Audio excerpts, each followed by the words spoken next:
First Peter chapter 5, verse 10. Peter uses this phrase in a closing prayer. He says, "But may the God of all grace, who has called us to eternal glory," and he goes on to give some other blessings. But there's something about that phrase, the God of all grace, that's kind of gotten stuck in my mind, and I'm going to spend 2 or 3 of these visits sharing some thoughts about that. First of all, I want to break it up in 3 parts, but first of all, I want to talk about where it says He is the God of all grace. If God were just kind and benevolent and had a good heart for us, but He wasn't God, He wouldn't have the ability to really help us. You see, the God who is not only cares for us and is a God of all grace is also God.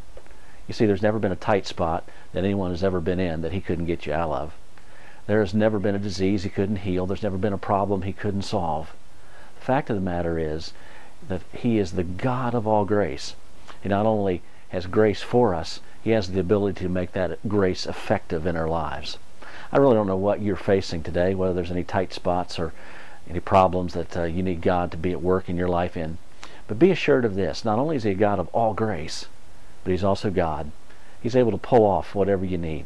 Trust Him today. Hope that brings you a little joy and a little encouragement.